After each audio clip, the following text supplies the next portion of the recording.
Nagtuwalya ang tahi sa umpisa.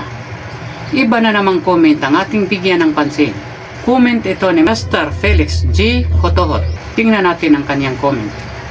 Ordinary na makina, nagtuwalya ang tahi sa ilalim sa umpisa. Mr. Felix G. Hotohot. Maliit lang itong inyong problema ng inyong makina.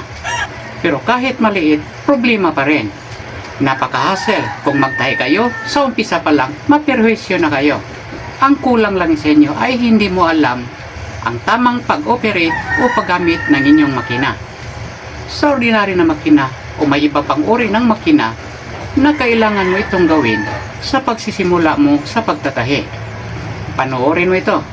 Pero bago pa, pakilala na tayo.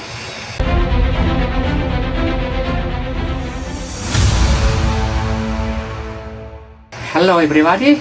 Welcome to my YouTube channel.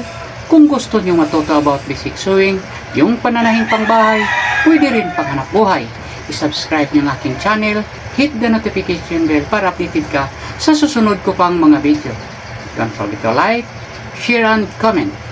Ako po niyang tutorial para sa basic sewing tutorial. Ito na!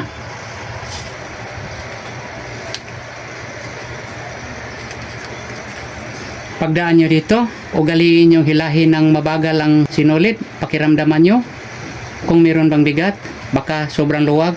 Kung sobrang luwag, magtuwalya din. Kaya, i-adjust nyo yung katamtaman lang higpit.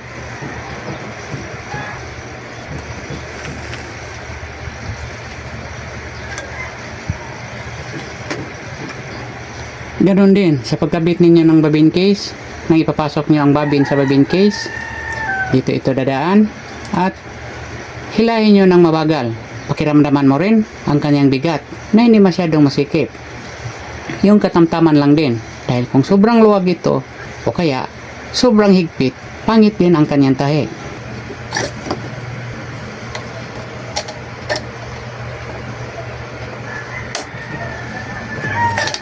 Bago pa kayo magsimula sa pagtahi, kailangan na nasungkitin nyo ang sinulid sa ilalim. Hindi pwedeng itatahin nyo ritso. Kung gawin nyo ito, magtutuwalya din ito. Minsan mapuputol o kaya magkagulo ang sinulid sa ilalim. Hawakan mo dito at idiin mo dito. Ikotin nyo ng makaisa. Yon. Pag-angat nya, yon. Nakukuha ng sinulid. At ganon. Ito. At ang gawin mo, ito. Ipapasok mo ang dalawang sinulid dito. Kailangan medyo mahaba ang kanyang sinulid para mapakan siya dito hanggang dito. Ito ang tamang pag-umpisa sa pagtatahi. Itong sinulid nito sa ilalim at sa labas ay kailangang idaan ninyo dito, tapos patungo sa likod. Hilahin nyo at medyo pahaba-habain ninyo. Pagkatapos magsimula na kayo sa pagtahi, ganon, ilagay nyo ang tela at ibaba ang pressure foot. Pagkatapos, kung magsimula na kayo sa pagpaikot ng inyong makina, ay hawakan nyo ito ang sinulid. Huwag nyo hayaan lang sa pagpaikot ninyo. Idiin nyo dito at papaikotin nyo. Nang makaikot na siya, kadalasan i-reverse natin.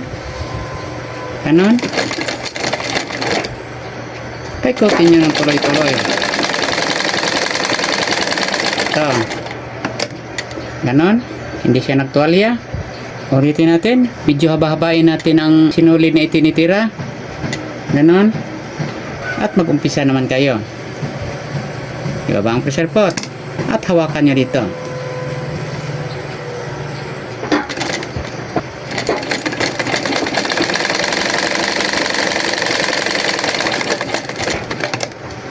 Ito na ang kanyang tahi. Ito ang sa umpisa. Hindi ito nagtuwalya. Medyo kumakapal lang ito dahil ini-reverse ko. Kadalasan, sa pagsimula natin sa pagtatahi, kailangang i-reverse natin para hindi ito matatanggal. Subukan natin itahi na hindi natin i-reverse. Ibaba ang pressure pot, hawakan nyo dito, idiin nyo. Hindi na ito i-reverse. Itahin natin ng diretso.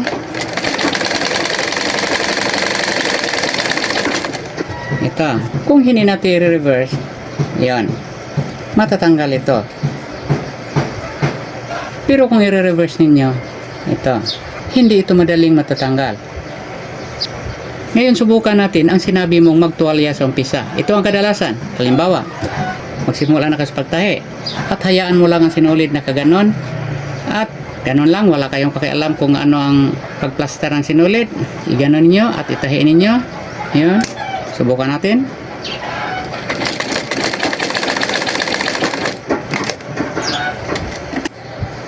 Ito, nagtuwalya. Ulitin pa natin. Halimbawa, ilagyan natin sa likod. Pero hindi natin hawakan. Subukan natin. Ito, tingnan mo. Nagtuwalya pa rin. Kaya nga, kung mag-umpisa kayo sa pagtahi, kailangan idaan nyo dito ang sinulid. Papakan nyo ng kanyang pressure pot. At sa pagsisimula mo sa pagpatakbo, ay hawakan mo dito. Idiin mo dito. Yan. Ito na.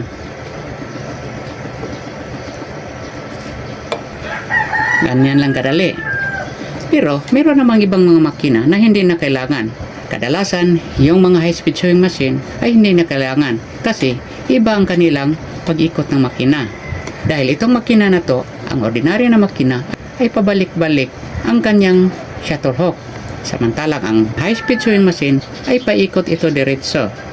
Yun ang tinatawag na rotary hook. Kasi ang ikot niya ay tuloy-tuloy.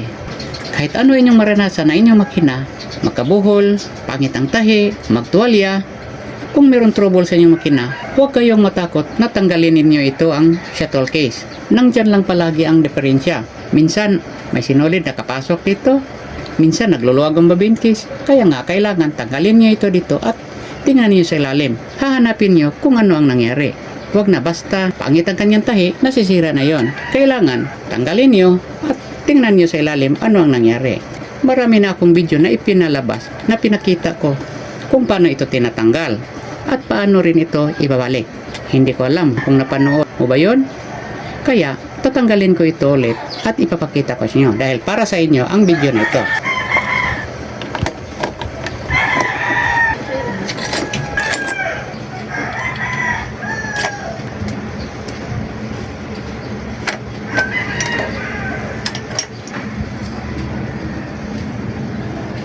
Dito, silipin nyo. Tingnan nyo ang bawat pyesa. Wala bang mga hindi kanayas na mangyari dito? Meron nakapasok na kahit ano. Minsan mapuputol ito. Itong manipis na metal ito. Ganun lang ito kadali. Ito rin, kung gusto nyo tanggalin, dito rin nyo ito tatanggalin. Itong dalawang tornilyo na to.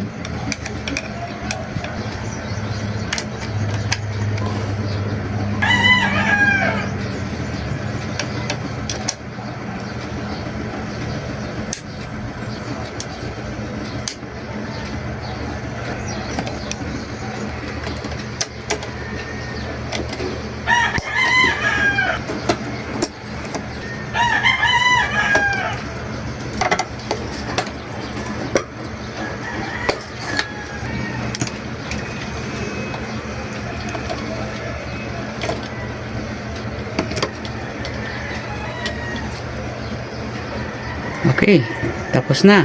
Ganyan lang kadali.